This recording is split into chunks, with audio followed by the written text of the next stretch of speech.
ঝাড়গ্রাম জেলা জুড়ে প্রতিবাদের ঝড়, বিক্ষোভ মিছিল ব্লকে ব্লকে। আরজিকর কাণ্ডের প্রতিবাদ জানিয়ে সাকরাইল ব্লকের কেশিয়াপাতা বাজারে তৃণমূল কংগ্রেসের বিক্ষোভ মিছিল।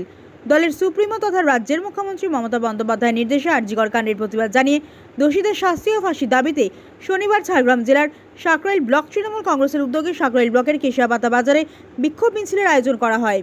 ওই বিক্ষোভ মিছিলের নেতৃত্ব দেন গোপীবল্লভপুর বিধানসভার বিধায়ক ডাক্তার খগেন্দ্রনাথ মাহাতো, সাকরাইল ব্লক তৃণমূল কংগ্রেসের সভাপতি কমলকান্ত রাউত, ঝাড়গ্রাম জেলার আরটিএ সদস্য অনুপ মাহাতো, মহিলা নেত্রী অঞ্জলি দোলাই সহ তৃণমূল কংগ্রেসের অন্যান্য নেতৃত্বরা।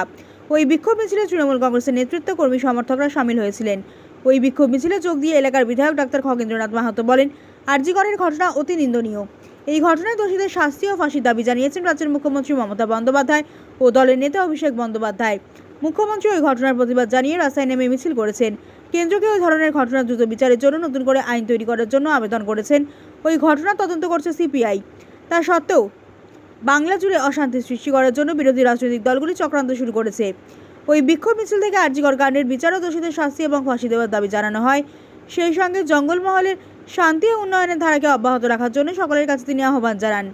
এর পাশাপাশি ঝাড়গ্রাম জেলার নয়াগ্রাম ব্লকের বালিগড়িয়াতে অবস্থান বিক্ষোভ ও প্রতিবাদ মিছিলের আয়োজন করা হয়। এদিন নয়াগ্রামের বালিগড়িয়াতে প্রতিবাদ মিছিল ও অবস্থান বিক্ষোভ কর্মসূচিতে অংশগ্রহণ করেন ঝাড়গ্রাম জেলা তৃণমূল কংগ্রেসের সভাপতি দুলাল মুর্মু। এছাড়াও ঝাড়গ্রাম শহর তৃণমূল কংগ্রেসের উদ্যোগে দলের সুপ্রিমো মমতা বন্দ্যোপাধ্যায়ের নির্দেশ মতো এদিন ঝাড়গ্রাম শহরে একটি প্রতিবাদ মিছিলের আয়োজন করা হয়। সব মিলিয়ে ঝাড়গ্রাম জেলার প্রত্যেকটি ব্লকে এই প্রতিবাদ মিছিল অনুষ্ঠিত হয়।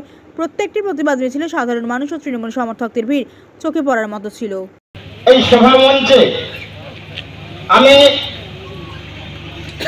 ধিক্কার জানাচ্ছি এবং বলতে চাইছি আমাদের যারা নেতৃত্বরা আছেন এই অবস্থান বিক্ষোভ মঞ্চে, প্রথমে আমি দু চার কথা বলার জন্য অনুরোধ করব আমাদের দলের সিনিয়র নেতা, শ্রমিক সংগঠনের নেতা, সম্মানীয় ধীরেন সেনাপতি মহোদয়কে।